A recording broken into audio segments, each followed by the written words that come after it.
afinidade com as artes e com fazer com as mãos e com os materiais que me levou à restauração foi aprendida com meus pais, que a casa deles é uma grande oficina onde eu e meus irmãos aprendemos a plantar, a cozinhar, a fazer marcenaria, a construir coisas, a consertar coisas, né? E a gente também conviveu muito com eles na prancheta, fazendo os projetos de arquitetura. Então, isso fez parte da nossa formação. Tanto que eu tenho um irmão luthier, uma irmã arquiteta e outra irmã cozinheira. A cultura húngara e japonesa fizeram muito parte da minha formação, né? E foram muito presentes na minha vida. Quando eu era criança, eu frequentava a colônia húngara de São Paulo, onde eu aprendi as danças húngaras, aprendi músicas, aprendi costumes, eu vivi muito da cultura húngara. E a cultura japonesa eu vivia mais intensamente quando eu ia visitar meus avós no interior, que eles eram budistas, eles frequentavam um clube japonês da cidade deles, onde eles faziam festa, eles falavam japonês, eles dançavam danças tradicionais, eles cantavam no karaokê e tal, né? E quando eu penso, por exemplo, nos afrodescendentes que não podem sequer saber a origem dos seus antepassados, o nome, os seus costumes, eu vejo como que essa ferida ainda deve estar aberta, né? Essa ferida do desterro, essa ferida dos maus tratos e tal. E nessa perspectiva eu percebo que meus antepassados puderam fechar essas feridas do desterro, puderam se sentir acolhidos aqui, puderam transmitir sua cultura e morrer em paz, né? Acho que nesse mundo de hoje não tem muito espaço para o livre-arbítrio, assim. A gente vive numa distopia tão grande, né? E o pior é que a perspectiva não é de melhorar, é de piorar. O que eu posso escolher? Se eu vou ser explorada até o adoecimento físico e mental ou se eu vou morrer de fome? Tipo, qual é o livre-arbítrio de uma caixa de supermercado, de um lixeiro, de uma faxineira, né? O que eu posso escolher? Se eu vou comprar comida menos envenenada, se eu tiver dinheiro, e se eu não tiver, eu vou comer comida envenenada mesmo, ou vou comer lixo. A água já vem envenenada da torneira, né? Do lençol freático no rio, já não tem livre-arbítrio. Então é isso, né? A gente vive nesse sistema de superexploração de tudo, né? De pessoas, de animais, da terra, da água, das plantas, das rochas, de tudo. E para quê, né? Olha os dados da Oxfam agora de janeiro desse ano.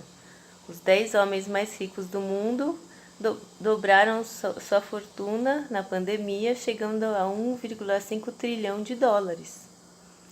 No Brasil tem 55 bilionários, com riqueza total de 176 bilhões de dólares. E desde a pandemia, o Brasil ganhou 10 novos bilionários em janeiro, deve ser mais agora. E para que essa estrutura toda se mantenha, tem todo um esforço de naturalizar essa estrutura de exploração, né? Que é martelado na nossa cabeça desde que a gente nasceu, de manhã até a noite. É isso.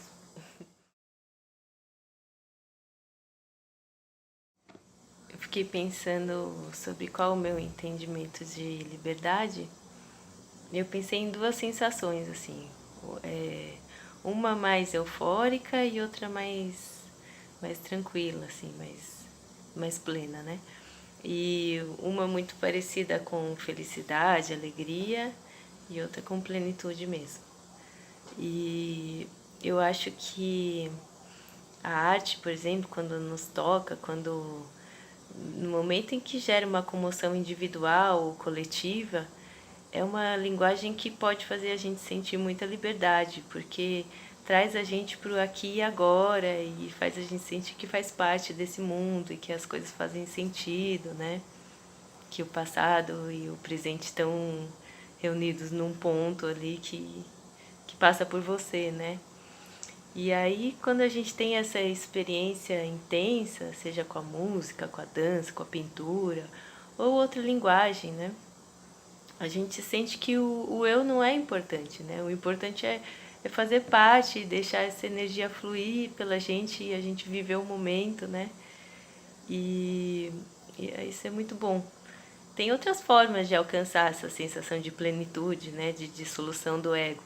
A partir de meditação, com o uso de alucinógenos, a partir da relação intensa com o meio ambiente, a partir do trabalho comunitário, a partir de uma experiência intensa de alteridade, né? E quando a gente deixa de ser o centro do nosso mundo e percebe que existe um entorno, que existem outros seres, que existe a beleza da vida e tal, esse peso todo que a gente dá para nossa imagem, que é ainda mais exacerbada hoje em dia, né, com essas inúmeras redes sociais e tal, esse peso, essa importância deixa de existir e a gente finalmente pode simplesmente ser e estar no aqui e agora.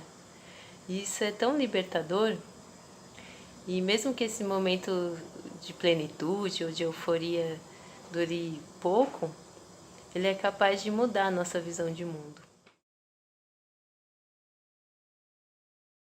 Os meus impedimentos e dificuldades, mas que não são só meus, né? São de todos nós que estamos dentro dessa sociedade, são de falta de tempo, de falta de oportunidade, de falta de saúde física e mental, de falta de paz, de falta de cidadania, de falta de vivência nas artes, de falta de espaço para dialogar, de falta de educação, né?